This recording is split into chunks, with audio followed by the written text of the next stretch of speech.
Yesu yagiye mu ikanisa mu materaniro ngo bari kugera baramwicaza ku ntebe baranga yegera ahantu wari sadaka ngo yegere giseke batanga kare uko abantu babatanga ngabona umukecuru utanze ishiringi zibiri ngira isenge nimba rushingira umwe bari zibiri ndaza kwasoma Yesu aramwegera afite cyagise aravuga ngo reke mbagwire mu abantu bose batanze barimo hano ngo uyu muntu watanze amafaranga yatanze shiringi zibiri senge zibiri ningi shiringi zibiri zahanga dore umuntu utanze amafaranga menshi hari abantu batanze 10,000 ibihumbi bingahe mese bari batanze ubushobozi bwabo ariko Yesu aravuga ngo dore umuntu utanze kubera iki yatanzayo yarafite kubera ko yizeye Imana yatanze ubushobozi bwiwe gufasha ndabwo ari gikogwa kigomba kuba ku muntu wagize bisaguka.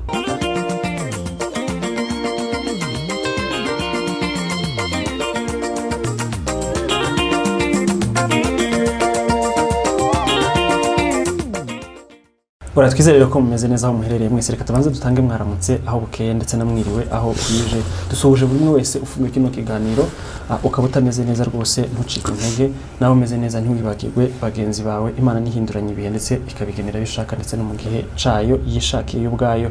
Uyu munsi rero nkuko bisanzwe n'ubundi cyangwa se mubibona kuri screen zanyu dufite umutumirwa no umupapa niwe tugiye kuganira byinshi bitandukanye hano kuri Good Samaritan TV. Mwebwe dukurikirana umunsi ku wundi twareka rwose kubashimira kubera ko mubikora neza kandi inama zanyu nizo dukunze gushingiraho cyane aribyo uzabitekereza umwandika muri commentaire rwose murabe ingenzi nitwareka kubashimira. Hanyuma rero mbere ko twinjira mu kiganiro nyaco reka tubanze dutange kaze n'ubundi ku mutumirwa wacu tangira twibwira mwebwe mudukurikirana n'ubundi mumenye ese ninde muntu tugiye no kuganira kuki tubahaye ikaze. Ego murakoze. Murashobora kubwira abadukurikiranye kugira ngo bamenye aho tugiye kubana. Nitwa Busoka Socrate Yohana. Yego. Hanyuma ese ubusanzwe mu buzima busanzwe mukora iki? Ubuzima bwa umunsi dukora ikigezweho. Nk'akazi. Icyo mukora mu murimo. Nakabonetse uwo munsi. Alright, ugize neza cyane. Ubu rero tugiye kubana nta office. Haboneka akabonetse uwo munsi ni koga kogwa. Alright. Uyu munsi rero uyu niwe tugiye kubana niwe tugiye kuganira byinshi bigiye bitandukanye birimo kungurana ndetse no gukomezanya ariko kuremana imitima. Hanyuma rero wenda kwira ko twinje mu kiganiro nyaco twaje gwezi kaze muri studio za Good Samaritan TV. Wakoze rwose kutwitaba. Niko namwe akoze kututumira. Yego mugize neza cyane. Hanyuma hari tukumenyereye n'ubundi cyangwa se tukuzi nk'umushumba. Uyu munsi turagaruka kuri sije ivuga hejuru wenda yo gufasha cyangwa se yo gukora ikintu cerekeranye n'imirimo. Ico kintu waba nkuki tuganiriraho kugira ngo twumve ukuntu biba bimeze ese gufasha niki bimaze iki byungura iki bifite ubuhe mumaro. Anakoze cyane. Yego. Ubundi gufasha bigirira akamaro uwafashije. Abantu benshi batekereza ko gufasha bigirira akamaro wafashijwe. Yego. Ariko ari nayo mpamvu bibera imbogamizi abantu benshi kudafasha. Amaboko yakira ntabwo ari yahabwa umugisha. Amaboko agira umugisha na yafashije. Yego. Kimwe mu bintu bihesha umuntu umugisha no gufasha. Yego. Rero ni kuko kuncamake. Mugize neza cyane. Hanyuma hano ni muri studio za Good Samaritan TV.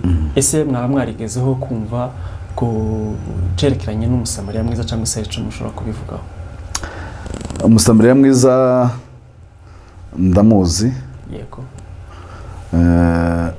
Ubundi tuje mu zanditswe. Tuvugane ubukeya. Cyane. Dukoresha cyanditswe kiri mu gitabo ca Luka. Ibice 10. Niba ufite umuriro muri bateri cyane Bibiliya yawe tuganire icyanditswe. Yego. Jesus. Naje mbaye ikaze umuntu wese uzodukurikira usanzwe gukurikira Good Samaritan TV. Mubikurikira ubwa mbere ntuzagikurikira ubwa kabiri. Ariko muri kiganiro naje ubwanje ntanzi ikaze kugira ngo tubane na buri wese bazodukurikira ndetse n'abavisionnaire ba Good Samaritan n'abayobozi. Yego. Kugira ngo abanza agomba kubanza gushimira ndabaza gushimira Bishop missionary. Yego. afite titre zibiri zikomeye, akongera kandi akaba perezida wa Good Samaritan ni ministre. Hanyuma niwe watekereje mbere yawe, mbere ko we uza hano muri studio zayo, iwe yatekereje mbere yawe, kandi niwe wakoze mbere yo kuba hano. Naje mbere ko ntumirwa, buriya natumiwe mu gitekerezo cye, kuko niwe igitekerezo umuntu wese wagezemo hano agomba kumuvugaho, akabanza akamushimira. Naje ndamushimiye ko umwanya yaduteguriye kugira ngo tuzacare hano, cyongeyeho kandi namushimira kuri byose yakoze. Namusubira muri cano ya Good Samaritan, abantu bagenda batanga ubuhamya kugira ngo batanga ubuhamya bira byose no kugendagenda mu bitekerezo. Ubu Good Samaritan kiragendagenda mu gitekerezo cha Bishop Jean Ndetse Bizindi, representa wa hano uyoboye Good Samaritan. Kuri arimo arakandagira mu gitekerezo cye, kugeza kuri nawe kumwese mu gitekerezo cye. Naje nicaye uko sinicaye kuri ntebe, nicaye ku gitekerezo cha Good Samaritan cyatekerejwe na Bishop Bizinde. Turagushimiye cyane Bishop ku gitekerezo cyawe, yarakoze rwose cyo kuba warabaye Umusamariya mwiza. Hanyuma reka tuganire iri jambo, dusomere ijambo. Ni igitabo cy'ubutumwa bwiza bwa Luka, ibice 10:25. Sitwabambere gusoma iki gicanditswe, sinatwabambere bakikubwiye wowe udukurikira, nta nubwo tubaye n'abanyuma n'abandi bazaza, ariko tubabere twumve kugira ngo dutange ico ishurirwa Imana iri buduhe kuri iki cyanditswe. Iravuga ngo umutwe muravuga ngo umugani w'Umusamariya w'umunyambabazi. Nuko umwe mu bigisha amategeko ahagurutswa no kumugerageza ati, mwigisha korere nte kugira ngo ndagwe ubugingo buhoraho. Aha ni ahantu Yesu yarari arimo yigisha. Nyuma niwe yigisha, umufarisayo arahaguruka cyangwa se umunyamategeko aramubaza, abaza Yesu, mwigisha nkora iki kugira ngo mbashe kugira ngo ndagwe ubugingo buhoraho? Yamagana hejuru y'ubugingo.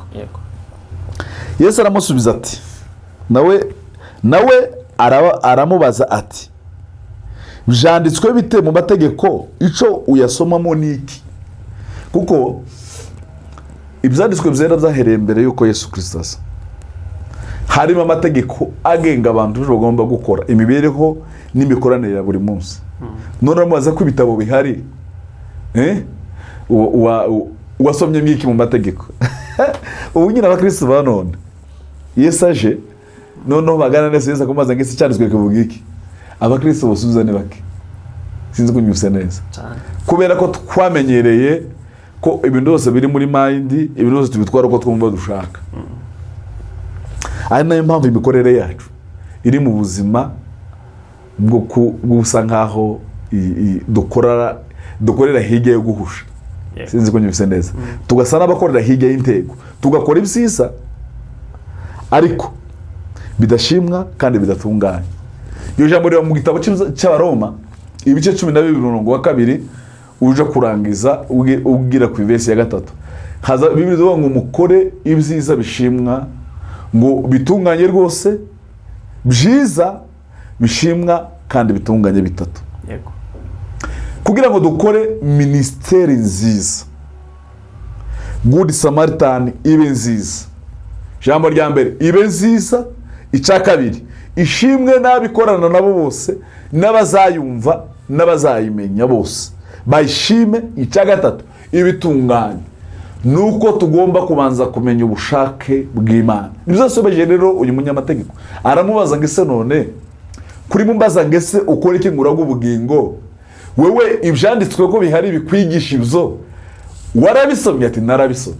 Niki wabisomyemo? Gatwumvigena yamusubije. 27 aramusubiza ati, uwo n'umunyamategeko asubiza Yesu, ukundishe Uwiteka Imana yawe umutima wawe wose, kabiri ubugingo bwawe bwose, gatatu n'imbaraga zawe zose, kane n'ubwenge bwawe bwose. gatanu kandi ukunde mugenzi wawe kuko wikunda. Wumva izo pointi Yesu uwo munyamategeko yavuze. Izi pointi nizo Yesu yari yasabye abantu.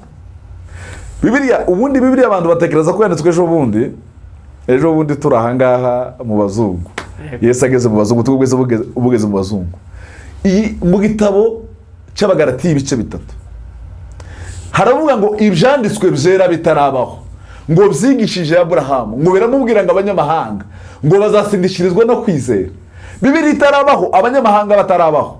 Icyo gihe Bibiliya yari ibibwira amakuru Aburahamu ko kera igihe nikigera. Bibiliya iri mubwira itarandikwa, yarimo yigisha Aburahamu ko kera igihe abanyamahanga bazabaho, ngo igihe kimwe kizagera hanyuma abanyamahanga batsindishirizwe no kwizera bahabwe akazi. Kandi icyo gihe abanyamahanga nabo bazaba ubwoko bwawe, nabo bazabarwa muri wowe Aburahamu. Wamaze ngo ni kubera iki ibyanditswe zamuvuzeho gute kandi bitarabaho, bitarandikwa byavuze iki? Ni ukuvuga ngo mbere ko Bibiliya yandika ije ku mpapuro yabanje kugira imyaka iyoboye, ariyo ni ijambo ry'Imana. Umurongo w'Imana wabanje kubaho utarandikwa. Noneho gutangira kuzubwira Aburahamu amakuru, utaguzubwira Aburahamu amakuru. Hari ibice bibiri. Hari ubuhanuzi bubiri bwabayeho buza buje gusa. Ni ubuhanuzi bwa Mose, yeretswe ibyabaye, yerekwa itangiriro uburyo umunsi wa mbere Imana yaremye, umunsi wa kabiri uburyo yaremye, uwa gatatu umunsi yaremye, kugera ku munsi wa karindwi irema umuntu, Imana iraruhuka. Ku munsi wa gatatu irema umuntu, ku wa karindwi Imana iraruhuka. Wanyumvise neza? Irabirema. Mose yereka ukuntu Imana yaremye umuntu ari wenyine mu isi, yereka ukuntu Imana yamushyiriyeho Eva umugore w'umufasha. Mose yereka ubuzima bwose bwagiye buba abakuru ya Bakayini Mose atarabayeho. Yusome Bibiliya, Mose aza kuvuka ejo bundi bari muri Egiputa, ariko amakuru y'ukuntu Aburahamu yahamagawe, wanyumvise neza, akava mu gihugu cya Uriya Bakarudayi akaje mu gihugu cya Kanani, n'imyaka yagizeyo ataragaragwa kiriya gihugu, nta muntu wari uhari nimwegeze uzandika. Icyo gihe nta makaye yarahari, nta garama yarahari, ariko Imana yishurira Mose ubwo buzima bwose bwabayeho, imubwira amakuru y'ibyari byarabaye mbere. Hanyuma rero imubwira amakuru ukuntu Imana yaremye ijuru n'isi, yaremye abantu barabaho barakura, ukuntu umwuzure wabayeho, ukuntu ba Aburahamu babayeho, ukuntu Aburahamu yavuye muri Uriya Bakarudayo aja mu gihugu cy'i Kanani, ukuntu Imana yabageyo nawe, n'ukuntu yamubajije ko azagira urubyaro. Aburahamu yabajije Imana ko azagira urubyaro. Icyo kiganiro cyose kiragenda, Aburahamu aragifata, Mose aragifata abishyira mu mutwe. Mose ayishurirwa ibyabaye, yandika aya makuru. Ubundi wa kabiri nawe bizabije kumera ni mwene data Yohana intumwa. Nawe yeretswe ibizaba, yafata ibyayishuriwe ibizaba nyuma y'ubu buzima.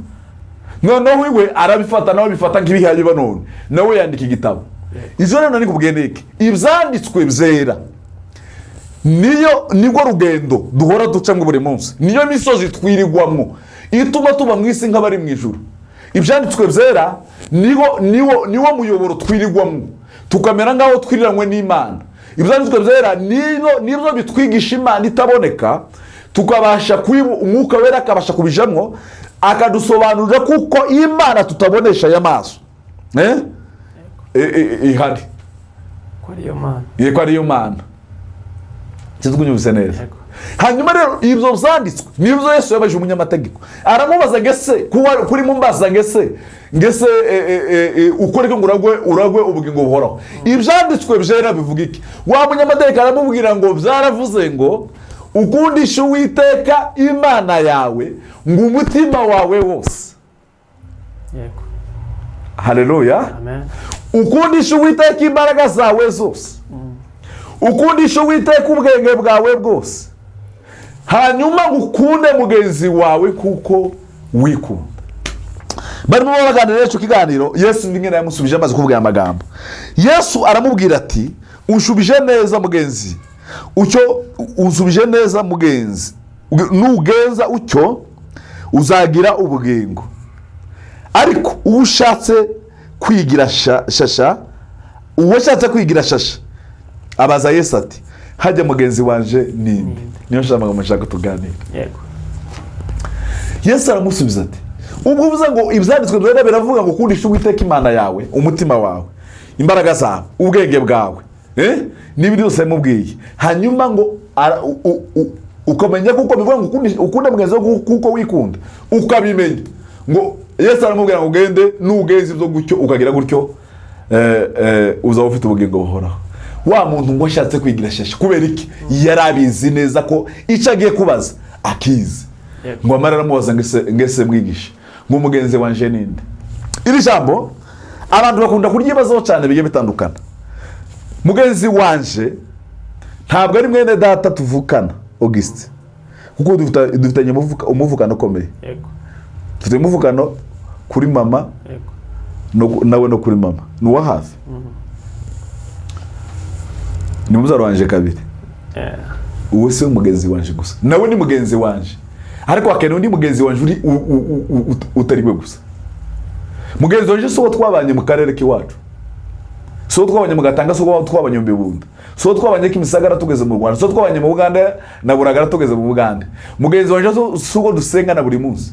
Mugenzi wanje so tubana mu itorero. Mugenzi wanje nuwo turi kumwe none ukeneye ubufasha. Yego. Hari umugisha mbona nafashije umuvandimwe, ariko hari ubufasha mfasha umuvandimwe kubera ko ari umuvandimwe. Hari n'ubufasha mfasha hari akantu mugenzi wanje ninde. Mugenzi wanje nuwo turi kumwe none ukeneye ubufasha bwaje. Yego. Nuwo turi kumwe none jewe nkeneye ubufasha bwe. Ndanyumve neza ko kantu neza cyane. Hari umuvandimwe wanje, hari ubufasha ankeneyeho. Ko biriza uvuga ngo abavandimwe bavukira gukura abandi mu makuba. Umuntu wese umuvandimwe ufite ubushobozi agomba gufasha umuvandimwe wiwe, kuko nabyo n'umugisha Bibiliya irabyemera. Ariko mfite ubufasha burengaho, sinzi ko nyumvise neza. Kabona mwene data arababaye, akeneye ubufasha, ariko kubera ko atari muvandimwe wanje simufasha, nuko biyoberwa. Mugenzi wanje ni umuntu wese uremwe kiremwa muntu ukeneye ubufasha. Hanyuma ndaza kugaruka kuri iryo jambo, reka dutambuke muri iki kiganiro. Yesu aramusubiza. Iryo jambo rero tugere ku Umusamariya mwiza. Yesu asubiza uyu munyamategeko, aramubwira ngo, Yesu aramusubiza ati, hari umuntu wavaga i Yerusalemu amanuka i Yeriko, agwa mu gico cy'abambuzi, baramwambura, baramukubita. Nyumve neza. Agiye kwerekana iki? Agiye kwerekana ukuntu umugenzi w'umuntu wari we. I Yerusalemu hari mu mahoro. Ico Bibiliya ivuze Yerusalemu, ibivuze ibintu ibivuze iki? Ibivuze umuntu avuye hakwiriye, avuye mu mahoro, niho yari ari mu mahoro, aramanuka aja i Yerusalemu.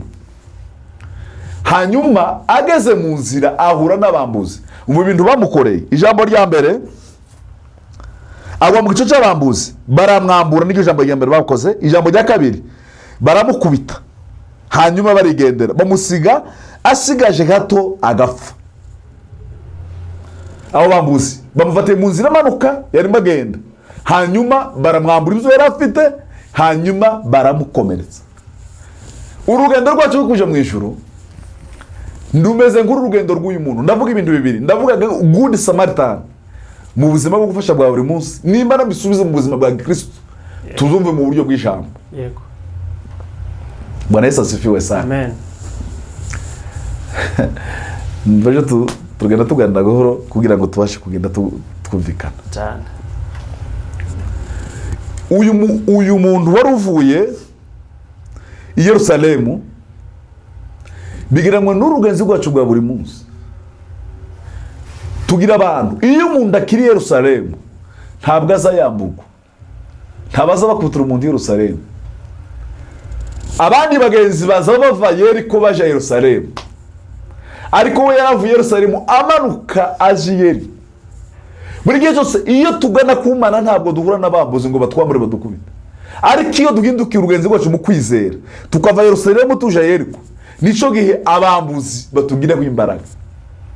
abatwambura ntaho baroye tubana nabo kuva umunsi dukizwa tuba muri korari tubana n'abambuzi bashaka kutwambura iki icyo Kristo yatubikije kuko si ikintu umuntu afata ingota ngagufatireho keretse iyo ufunguye mind yawe hanyuma ukemera kumanuka mu nzira isubira iyo wavuye ukikura mu mahoro kuko Yerusalemu uri mu mahoro kuko habe na Yesu yabwiye abigishwa ngo mu Yerusalemu murindira imbaraga mubone kugenda handi. Hanyuma rero amanuka aja yeruka ageze mu nzira ahura n'abambuzi baramwambura baramukubita bamusigasigaje gato ngo apfe. Hanyuma umva makuru Yesu yamubwiye nuko umutambyi aramanuka muri iyo nzira amubonye arakikira arigendera.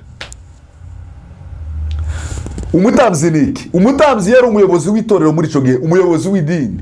Yari intangarugero ku bantu bose bo mu madini b'ico gihe, amasinagoge. Umuntu batanga urugero yari umutambyi.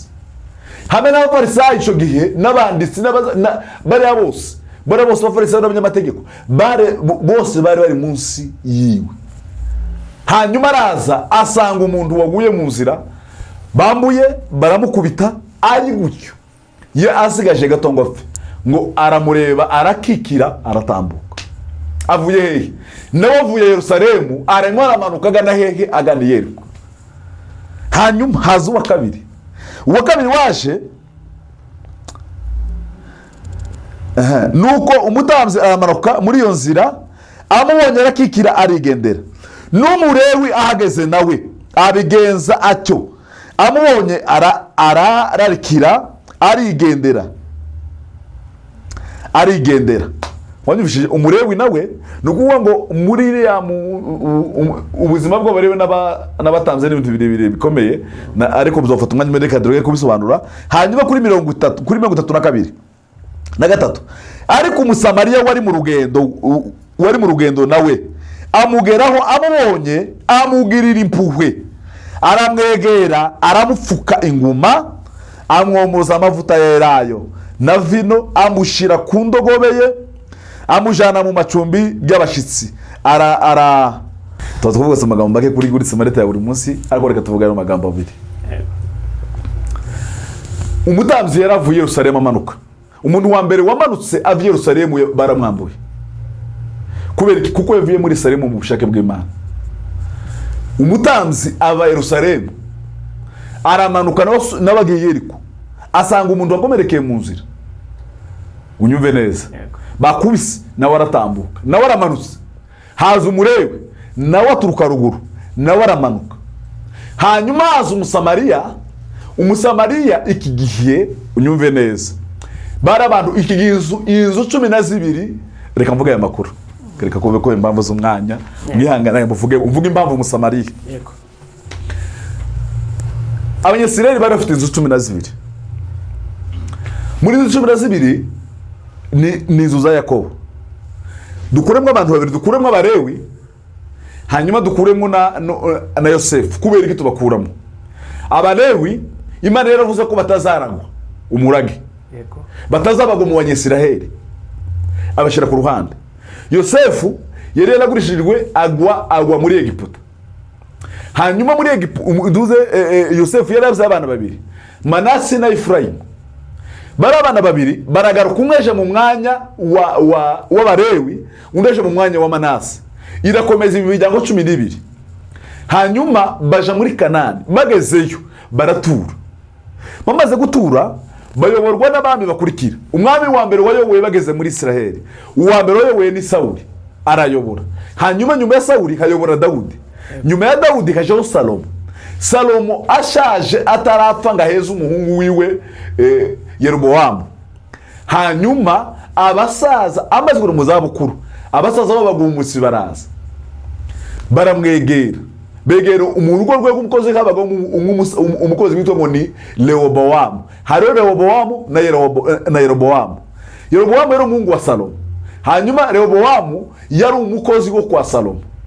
Hanyuma baramwegera bamubwira ngo ntabwo tuzokomeza kuyoborwa n'inzu yo kwa Dawidi. Dawudi yasigiye umuhungu wiwe, n'umuhungu wiwe asigaye, umuhungu wiwe nawe arashaje, none agiye gusigira umuhungu wiwe. Ahubwo waguruka natwe tugende tuje gushinga ubwami bwacu, tubusange i Samariya, ariho rino jambo rikomoka. Hanyuma izo nzu 12 zicikamo, inzu zibiri, inzu ya Yuda n'inzu ya Benyamini, basigara muri Yerusalemu. Abari basigara n'umwimerere w'Abanyesirayeli ukuri ukorana n'Imana. Abari basigara itorero. Iyi miryango yindi 10 iragendije Samariya shinga kapitale. Ngimere gushinga iyo kapitale babayo, ariko babaye bazabaruka gusenga i Yerusalemu, kuko yari asigaye urusengero. Hanyuma baza gushinga baravuga ngo se ko twacikayemo ubwami, ariko abantu bakaba bakimanuka bakaja Yerusalemu kandi bashikaye bagatanga amaturo. Izo zibiri zikomeye kubera amaturo ajanwayo. None twebwe rero dushaka uburyo dushinga hano natwe ibicaniro, tugira amakanisa, tugira amadini. Bashingayo igicaniro cya Beteli n'igicaniro cya Gerezimu n'ibindi bicaniro bagiye bashinga. Hanyuma Imana igenda yagurutsa abahanuzi bava Yerusalemu bakazamuka i Samariya kuja kubabwira ngo gusenya bino bicaniro ngo babivume. Mwumva amagambo nshaka kuvuga hano rero. Tuzaje kurangira bashize bicaniro i Yerusalemu, ariko umunsi umwe abasigaye Yerusalemu nabo bagenda bacumura. Nibwo abatanzi rero barimo basigaye bava Yerusalemu bakamanuka bashiyeriko, bagera ku rwego abatanzi batabasha kubona umugenzi wamuwe mu nzira, wakubitiwe mu nzira. N'uyu munsi wa none dufite abashumba bavuye mu nzira bavuye Yerusalemu bamanuka mu nzira zo kujiyeriko, bagiye basubira inyuma. Niyo abona abakristo baguye mu nzira ntaza bavuza, ntaza begura. Icyo n'umutamzi yari ameze, uco mutamzi yari afite rero, ntabwo titire yari afite mu idini yari kumushoboza gutabara uno muntu waguye mu nzira. Ikiza gishoboza umuntu guca bugufi akogura umuntu wakubiswe n'abambuzi, mbese abambuzi tuganye nyeri ubuzima bwose, akegera umuntu wafakaye. Kiza umuntu yegera imfuzi akazivugisha, akazitabara, akabana nawe mu buzima. Ntabwo ari titire z'umwanya afite mu idini, ahubwo ni wa mutima, ni wa mwimerere muri we w'Imana urimo atarabasha gutakaza. Hanyuma rero amanuka Umusamariya nawe aramanuka, avuye muri zanzi 10 agiye Yerusalemu. Abandi bage mu 10 bacyarimo basenga, ibo ko barasengiriye banyuzwe n'iriya tibafite ubukene bwo kugaruka ngo baze i Yerusalemu kuza gusenga. Ariko wenga azamutse asanga umuntu wakubiswe. Jambo rya mbere yarabanjije aca bugufi ava ku ndogobe yiwe aramanuka. Dusome amagambo tumara tuzo kurangiza. Ariko Umusamariya wari mu rugendo rwe we amugeraho, amubonye amugirira impuhwe. Ubundi Ubusamariya ndibuza buva ku rukundo. Ubusamariya ndibuza buva ku bintu bibiri, buza buva ku mpuhwe n'imbabazi. Iyo urukundo ndigotuma umuntu agira abo Umusamariya mwiza. Umusamariya agira ibintu bibiri, agira impuhwe, agira n'imbabazi. Gufasha ndibuza ku rukundo, gusangira nibyo biva ku rukundo, gusangira. Ariko gufasha si igikorwa kiza kiva kubera ko umuntu ari bishop, si igikorwa kiza kiva kubera ko umuntu ari missionary, si igikorwa kiza kiva ku muntu kubera ko umuntu ari muri Australia cyangwa se Canada cyangwa Amerika, si igikorwa kiza kiva ku mishinga, si igikorwa kiza kiva ku bushobozi bw'amafaranga umuntu afite. Gufasha ni imbuto iziva ku mpuhwe n'imbabazi umuntu afite muri we. Iyo umuntu adafite impuhwe n'imbabazi ntazaba Umusamariya mwiza. Kugira urukundo ntibizogira umuntu Umusamariya. Kugira urukundo biza bisangira. Iyo umuntu afite urukundo azasangira n'abandi. Ariko ntabwo gusangira so gufasha. Gusangira wewe icyo ufite. Tukagisangira ahandi hano.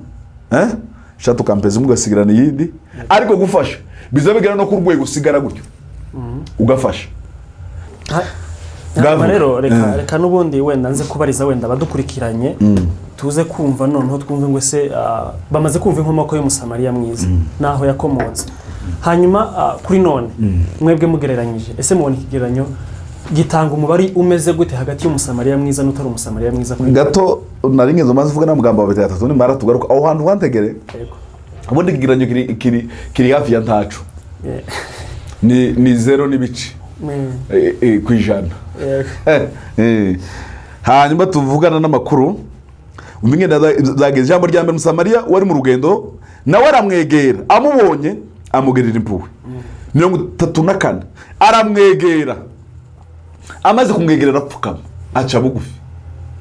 Nta muntu uzuzamura uri hasi atabanje guca bugufi, atabanje kumanuka. Yes. Bwana Yesu asifiwe. Amen. Aramwegera arapfukama hanyuma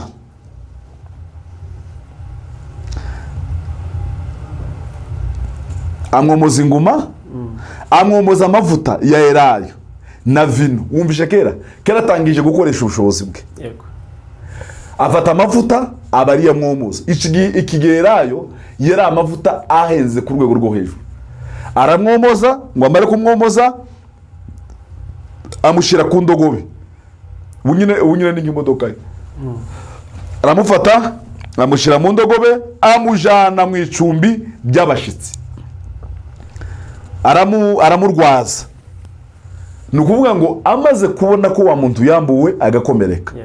Yaciye bugufi aramwomora inguma hanyuma aramufata amushira ku ndogobe ye. Aramujana mu icumbi ry'abashitsi. Niko biriye tubwiye. Aramurwaza.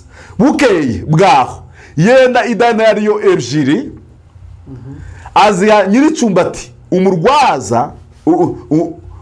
umurwaze kandi ruzatanga rwose azogira. Ndarangiza uyu Musamariya ni Kristo. Yego. Yaradufashe twebwe tutari tutaho turi. Twari twarambuwe n'inosi, twari twarambuwe n'umubi, twari twarambuwe n'intambara za buri munsi, twari twarakubise twenda gupfa. Aramufata hanyuma amujana mu icumbi none dufite n'itorero. Amujana mu icumbi amusigira denari y'isuzi 2 arizo zigereranwa ubutumwa isaro rya kera n'isaro risha. Yego. Ibi byanditswe biri dufite. Aramubwira ngo muvurishe ibi. Dufite ijambo ry'Imana ritwomoza ari naryo ribasha kubwira umuntu rikamweza ibyiringiro zo gufasha kuko nubwo afashije ariko hari icyo bivuze kandi ejo azosarurwa. Yego. Ijambo ry'Imana ribagaze. Amen. Tujega mu bibazo bigiye bitandukana. Murakoze cyane. Wenda reka nze gusubira muri cya kibazo n'ubundi arico muhitamo munaheraho kugira ngo n'ubundi mukomeze musobanurire abadukurikiye. Nabibaje nti mugereranyije ese ikigereranyo kibereka ko umubari ushobora kuba umeze gute hagati y'Umusamariya mwiza kuri none ndetse n'undi muntu wenda usanzwe. Umusamariya mwiza nakubwiye ngo biri hafi ya ntabyo. Yego. Muzukuru abafasha barahari kuko abafasha bose sibagudi Samarita. Ariko igikorwa cyo gufasha tukigeranye n'uyu Musamariya mwiza. Yego. Umuntu bwagiye bwangirika mu isi. Umuntu bwagiye bwangirika mu isi mu buryo gufasha ari guke. Yego. Ariko barahara bafasha nubwo batari ku rwego rukwiriye. Ubundi ndabibwira abantu gwisi isi ntabwo ari mbi kubera ko ababi babaye benshi, ahubwo isi yabaye mbi kubera ko abeza badakora ibyiza ngo isi hinduke. Yego. Niyo mpamvu usanga abantu baba bakire ku rwego rwo hejuru, abantu bakavukana batatu mu nzu imwe mu ndimwe. Umwe akagira kampani 9 undi akagira kampani imwe undi akabaho ndayafite. Yego. Good Samaritan, Umusamariya mwiza ntagomba guhera gusa mu mihanda, agomba kuba no mu buzima bwacu bwa buri munsi mu mago, mu family. Niba uri ku rwego rwo gufasha umuntu ko ndavuga wowe tuvugana. Yego. Niba ufite ubushobozi bwo kubufasha ukaba ufite umuvandimwe udafasha, ndiwoza kubesha Auguste nguzo wamufasha udashobora gufasha umuvandimwe wawe. Ibintu rero bivuga iyo umuntu afite kuba Umusamariya mwiza ntabwo bihera kure, bihera aho ari. Cyakabiri tibihera ku bintu byinshi, bihera ku byo ufite. Ntabwo kuba Umusamariya mwiza bigomba kuba muri ko umuntu kubera ko umuntu afite bisagutse. Kubaze se missionary bishop bobara missionary niyo nabanye mbere ko aba bishop yari missionary kandi ndi mu bantu bamenye ko abaye bishop mbere yaho. Yego. Ndabizi. Mbere ko aja hanze yageze afasha. Ntabwo yafashije kubera ko ari bishop, nta nubwo yafashije kubera ko ari missionary, nabwiye ko ari igitekerezo cye yagize cy'umutwaro kubera za mpuhwe n'imbabazi afite, yatangiye gufasha kiri hano. Tuzi ko ibitero byo gufasha bitangije kiri hano. Uyu munsi yaba yarabikoze ataraje Australia, akabikora none ataraje Australia, bizaba ari ibyo yabahakora none bizaba ari kinyuma, nta nubwo byo kumvikana. Ariko impamvu tubyumva tukanoba good Samaritan nuko twabanye nayo muri bwa bushobozi buke akiri hano. Yego. Aho yakoraga ubushobozi bwose uko haba hari, yagaragaje igikorwa cyo gufasha akiri hano. Ugize neza cyane.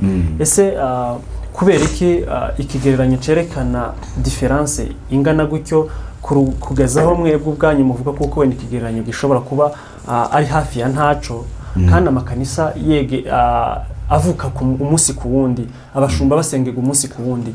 Ese haba hariho ubukene bw'uko abashumba bakangurira abantu kuba bagira baba abasamariya beza, cyangwa se mubona mwebwe biva kuki? Mission y'itorero Yego. si ukugurira abantu umuceri, si no gufasha abantu amahuzo n'amakaye. Yego. Unyumve neza. Mission y'itorero si ugufasha, si ukwishura abantu amazu umuntu birukanye. Mission y'itorero ni ugufata umuco w'Imana ukawushyira mu mwijima. Cya kabiri ni ugufata abavuye mu mwijima bari mu muco, kubahindura nabo umuco. Noneho mbere baje mu muco w'Imana, nabo ubwabo ni ukubahindura umuco, hanyuma tukabatuma mu isi. Ni ukubungabunga. Yego. Amatora afite icyo bita sociale, ariko siyo twabajije. Amatora arakora inshuti yanjye, amatora arakora bikomeye. Yego. Wowe uyu munsi none ni ministere, kubera ko ariyo ntego icyo ukora kiragaragara. Ariko itorero intego yose kugura kawungo umukristo, si ukwishura inzu, si ugufasha abiga, kubera ko atari yo ntego. Niyo mpamvu twebwe tudafasha ngo ubimenye, ariko amatora arafasha. Nta torero ribaho ritaza rifasha abantu gusa. Ntido tangaza mu materaniro ngo ku cyumweru twafashe Augustin, ikindi cyumweru twafashe naka, ariko ubuzima burakora. Kanje arabyumva rwose. Hanyuma wenda icyo nari nshaka kugira ngo wenda mbariza abantu wenda baze kubyumva cyane. Yego, mu matorero murafasha, kandi mubwiriza n'ubutumwa bwiza bw'umusamariya mwiza nk'uko warubanje kubibasobanurira. Ese kubera iki ikigeranyo n'ubundi gikomeza kumanuka? Nuvuga ngo department uburyo abantu bagenda, amashami uburyo abantu babikoramwo bigiye bitandukana. Yego. Ubu n'umusamariya mwiza akomeza kuba no mu gihugu. Ubu nyine igihugu gifite umurongo wa good Samaritan, umusamariya mwiza gifasha. Impamvu byitwa umusamariya mwiza kubera ko bitiswe umuyahudi mwiza. Unyumve neza. Kubera ko iyi ministeri tutayise ngo Bishop Jean de mwiza, sinzi kunyumvise neza. Ni ukubera ko niwe muntu Yesu yatanzeho urugero, kandi ni umugani. Iyi nkuru ntabwo ari ntuzabaye, ni umugani Yesu yaciye. Yavuze amayisitari gusa. Yesu yagaze afata ibintu biririya mu ijuru akabituzana akabitubwira hano. N'abaye mu Badventiste, amateka nayo yakubwira. Bagira ikintu baza bakora iyo bari materaniro, bazavuga ngo namakuru y'ahandi. Nuko ngo namakuru atari muri Bibiliya, ariko kuvuga ngo iriya mu binembwe twabaga habagaho itorero ry'Abadventiste. Hanyuma mwene data yarizeye, yaguye n'izi mbogamizi nizi, ariko yashingiye kuri ibi bintu atsinda izi ntambara. Hanyuma kwanga se muruve nkuru ziwe hari cyo zotwigisha, excuse zikatwigisha, bakavuga ngo zatwigishije nuko. Ibyo nari nkubwiye. Yesu gufata ino nkuru ni ngono yarafasha amakuru y'ahandi atari muri umucyanditswe, kuko uyu munyamateka yarafite cyanditswe, kandi Yesu yarimo mubaza bikurikira icyanditswe, ariko n'umwana ariko nguba nkubwira inkuru. Hari umuntu wari uvuye Yerusalemu amubwira amakuru, ni umugani. Bibizwa ngo uyu ni umugani wabaye Yesu yaciye. Nuko ngo iyi mugani kuko Yesu yabivuze, kandi Yesu bunyine ni wari ufite inobero ya mbere, ariko nyuma yiwe hagiye hafasha abandi benshi. Umanutse munsi yaho uhita ubona ba Marita barafashije, ukamanuka imbere urasanga ba Dorcas barafashije, unugera imbere urasanga abagore bagiye batanga ibyabo bafashije abandi, bafoye ibi barakoze, barugiye barakoze bandi, no muri ibi abandi bagabo bakomeye bagiye bafasha. Ariko tubwire kuko Yesu uyu nguyu yakoze igikorwa cyo gufasha hanyuma Yesu akivugaho kigaragayemo imbabazi n'impuhwe. Ubundi kugira ngo umuntu afashe hafashe umuntu uriho, ntiyazafasha umuntu utariho. Intambwe ya mbere yo gufasha, ijambo rya mbere nuko wowe ugomba kubanza kumenya kuriho. Cya kabiri ukamenya ko hari icyo urushije mugenzi wawe. Arandi mboyo muri ambasade nkunda ivuga ngo wiganya nshuti, ngo isimuze ukomeze kose jushima Imana. Hari abifuza kumera nkawe ariko uyu munsi wa none batahageze. Kurifuza ngo icogeza ngo kuri Citizen nayo kirifuza ko icogeza kuri Al Jazeera. Azaga ngo icegera nka France 24 hejuru za sene nazo aradifuza. Ariko umenye kuko hano tuye Nairobi baba hari umuntu ariko naho mpeza kamera urwego uriho, hari abantu bifuza kurugeraho. Iyo rero bimenye ko aho uri hari undi muntu uri munsi yaho ufite icyo gufasha. Iyo wamaze kumenya ko ufite icyo gufasha, uzumenye rero ko hari undi nawe wo kubona ubufasha bwawe. Ufite amashati ngarindwe wewe kuko nza kubana muri menshi nayandi kaje kumera ko burenda za pink zirazo suza wambara zimwe zifite amabuto bafungiramo hano n'izindi zimwe zo gufubika. Imyenda yose ufite hari umuntu uvuga ariko ntanje sinugera kuri rwego mbonera myenda. Gufasha rero ijambo rya mbere nukumenya kuriho, cya kabiri nukumenya ko ufite ubushobozi bwo gufasha, cya gatatu nukugira ubumuntu muri wewe, icya kane nukugira impuhwe, cya gatanu nukugira imbabazi, hanyuma cya gatanu ukabona kugira urukundo. Iyo urukundo rugiye imbere y'ibyo bintu ntabwo bikora, kuko impuhwe nizo zitera urukundo gukora. Sinzi kunyumvise neza. Impuhwe nizo zitumuja kujya ko ese ko ndiye nta bandi bantu batari. Hari abantu bari ku rwego rwo kuri bonane ko bagomba kurya bonyine. Hari abandi kuri bonane azavuga ngo ese ko mbanshaka amafaranga yo kurya kuri bonane nzogaburira abantu bangahe kuri bonane. Kavuga base famille ingo zingahe reka bashinga burira ingo zingahe zibasha kurya zibaze gufeta bonane. Ariko hari abandi bafite ubushobozi ariko badafite ubwo bumuntu. Yo gusumva ko kuri bonane nzasoka n'umwana wanje, nzasoka n'abana banje bari batatu, nzasaka na madame na maragenda. Sinzi kunyumvise neza. Hanyuma kugira umuntu rero agire abashe gukuba umusamariya mwiza nuko ugomba kubanza kwitanga wenyine, ukaba igitambo cy'uko ushaka gufasha.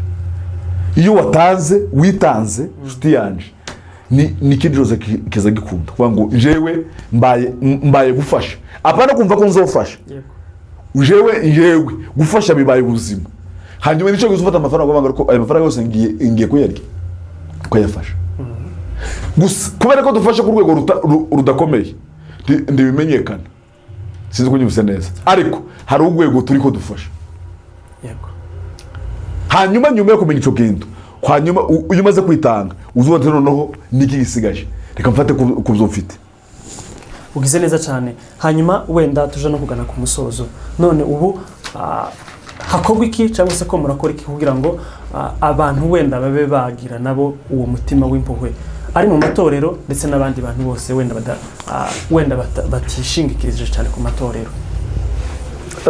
Gufasha nubwo byigishwa ariko ni karemano. Yego. Ndumvise neza. Buri hari ikintu twigisha abantu ariko nakandi kantu umuntu avukana mu buzima akumva nubwo ntaca afite ako afite ugasangira. Ntabwo urahura n'umuntu akubwira ndiye mfite ijana ariko mbabarira turisangire. Ntibirabaho.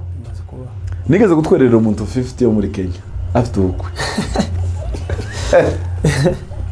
Kandi abishuti yanjye cyane. Tugenda nigize iminsi ndwaye nta mafaranga afite. Hanyuma akora ubukwe. Turakura afite ubukwe, ndamubwira arambwira ngo afite ubukwe. Yewe ndamweza amafaranga mfite yo gutwerera. Ariko hano mfite 50 nanjye kugura amayinite. Wewe wakirugura inite hanyuma uhamagaza abantu kabangahe igucira urubanza gwintuze gubukwe.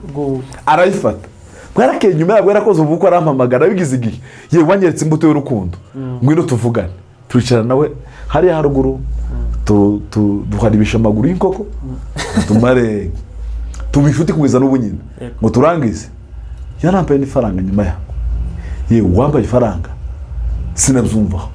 Ariko nyuma nicaye ndabitekereza nsanga ukoze ikintu gikomeye.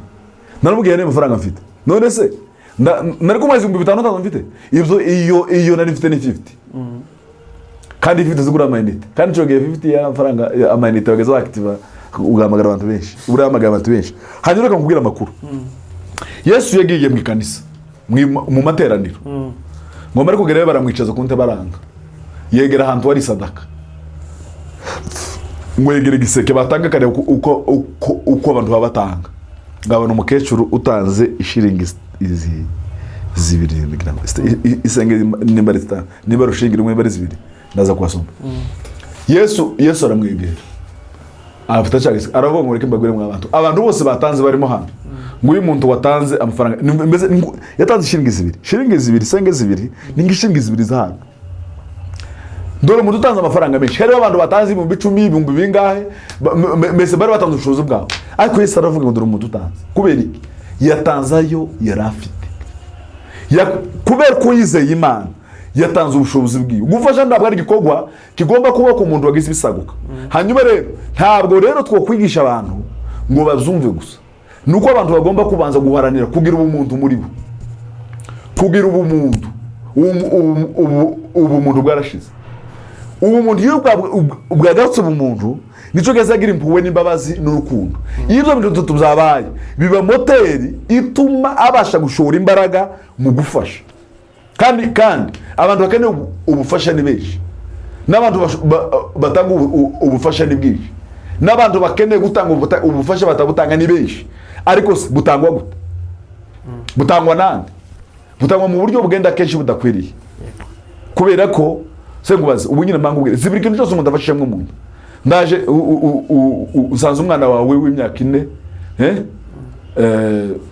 4 akeneye kunywa karata kinyota mfite inzoga ndayimuheza yimwe nubwo ari ubufasha no mwaye bumara inyota ariko se urakwiriye ntibukwiriye nuvuga ngo ngeze wawe sanze umwana wawe w'imyaka 3 akeneye ikirato hanyuma nambara ikirato cyane cy'inomero nimba ari 10 nimba ari 9 kimuheza cyambare ndamufashije ariko se urakwiriye gufasha rero nuko ugomba gushoramo n'ubwe kuvuga ngo ikintu uca abantu bakeneye ubunyine abantu bakeneye ubufasha ubunyine turugiye cyo gufunga kw'abanyeshuri bagiye gufungura good Samariya tubunyine itanze imiceri idatanze amakaye yabiyobewe kuvuga ngo nibitanze n'imiceri nigitayongeraho niteyongeraho n'amasabone n'amakaye n'ibikapo n'intuze na uniforme kuko ikeneye kigoye abavyeyi wanyumve neza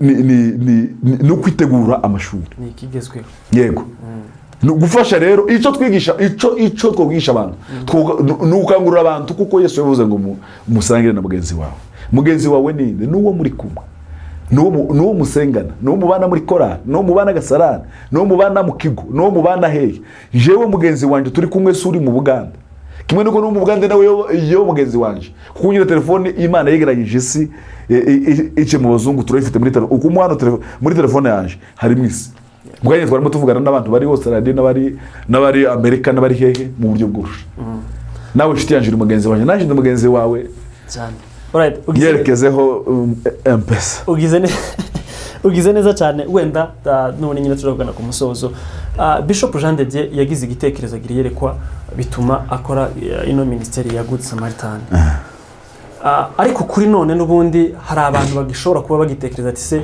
twabigenza gute n'ubundi kugira ngo wenda tube twakorera hamwe twese cyangwa se wenda tube twakunganirana mu buryo bwo kugira ngo dufashanye wenda tuzakugana ku musozo urashobora wenda guha abantu umuco uburyo bashobora wenda kuba baterana inkunga kugira ngo baze gufashanya ubundi nyine wenda no gushima igitekerezo ca Bishop wenda niba hari n'ubundi busabe cyangwa se icifuzo naho wenda ubona dushobora wenda kuba ashobora kuba wenda taragera kandi hakenewe muri iki gihe. Urakoze cyane sinzi ikibazo cya sinchubise neza ariko ko nemvise reka ngusubiza. Bishop yagize igitekerezo turamushimiye. Yego. Ahari rwose Imana muheza umugisha. Kuko gira igitekerezo ari benshi bagiye hanze n'ukuri dufite abavandimwe hanze. Nawe ufite abavandimwe n'abandi bagiye bagira. Abantu bose siko bantu bakora ikintu kimwe. Kandi abavandimwe baradufasha. Nawe afite abavandimwe bafasha. Ariko hejuru y'abavandimwe arongera gutekereza bagenzi be sinzi kunyumvise neza. Unyumve neza ku kantu. Arongera atekereza gufasha noneho biri hirya y'uburyo y'ibiri mu nshingano zo gufasha sinzi ko nyumvise neza hirya yo gufasha abavandimwe bavukana nabo mu ndimwe hirya gufasha abavandimwe bari banyirasenge babyara bene n'abandi bo kwa se wabo noneho wagira initiative yo gufasha bagenzi bari mu buzima iwa tarimo ariko kuvuga ngo abangaba basi reka tubana no muri no situation nerutse kuje mu ivuga butumwa ngere mu Bugande hanyuma ngera mu ntambi natashe nsa n'umuntu wacanganyikiwe aho n'umuntu w'umukecuru uri nkama muzingana bagace bacu bangaga kwambara imvange ibitenge bidasa ariko ukabona kucungura umukecuru udashaje kandi utari muto yambaye igitenge kidasa n'iribaya n'icyakenyeye nyine ugahita tubona nyine abantu intambara yarabashegeshe numvaga yenda penda babaye hanyuma rero icyo kintu kubwira ngo umuntu atekereze kubabarana nawe si buri muntu wabikora ariko usaze wabikoze turamushimiye congeyeho hari uravuze ngo ubufatanye abantu bose ntibogira no vision abantu bose ntiboza muri no vision niho biza bigwiza intambara kuko undi wese wizanye azanye ubushobozi ntazakenera ko iyerekwa rya bishop rizogenderwaho nawe azakenera ko nawe azana vision kandi vision zibiri ntazirara mu isahani imwe cyazirara mu isahani imwe uvuze no kugaburira abafashwa ntizokunda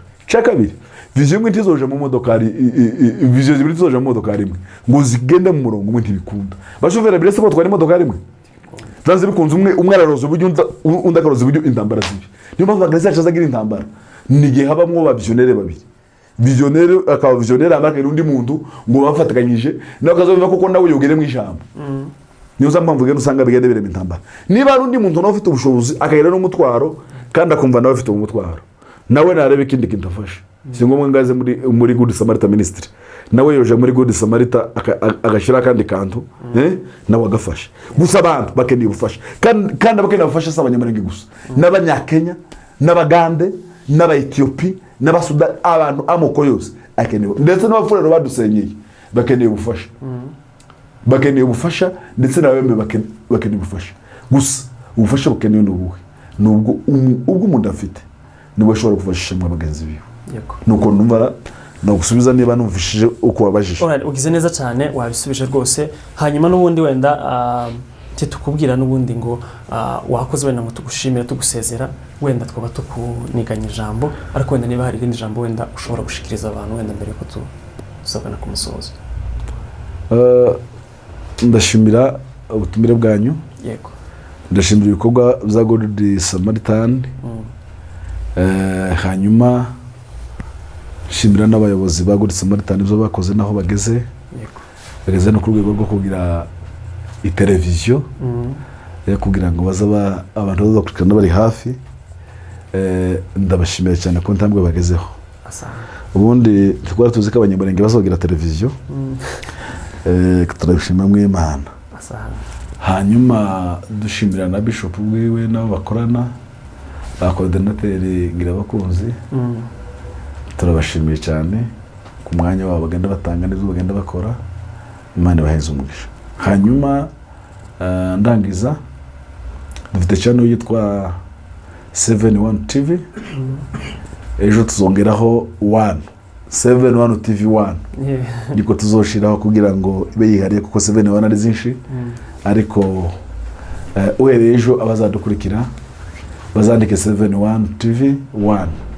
71 TV 1 kugira ngo tuzoma duhanahana ibitekerezo tubavugira n'amakuru ya Good Samaritan nayo tugume tuyamamariza yarahijya turabashimiye rwose Imana mwishe komeze kubagirira neza kandi Imana itabara bari mu kaga ko gufashwa n'ubundi bacira inzira bakomeze bafashe kuko haraho abantu bari bakeneye ubufasha ariko babuze ubuvugizi ahubwo televiziyo ya Good Samaritan yozigenda ikaganiriye ahijya ikabamurika hanyuma Good Samaritan ikababona ikabafasha Imana mwishe mwisha nasuza abantu tugizwe tutabonana bagiye bashira ahijya tutaba abantu bari basige mu Rwanda bari mu Bugande bari mu Burundi n'abari Buvira n'abari Ruguru abantu bari ruguru ejo bundi umuntu twaganira bambwira ngo barebye ikiganiro twakoranye n'umuntu bari mu Karenge nazo mbishimiye ngo Imana n'abari ruguru turabasuhuje namwe tubabwira ko Good Samaritan hari ndetse n'abari hirya muri Amerika Australia abo tuziranye bafashe indege bakaguruka n'abari imodoka bagasubira iyo twavuye mwese turabasuhuje kandi Imana ikomeze kubaheza umugisha turabakunda.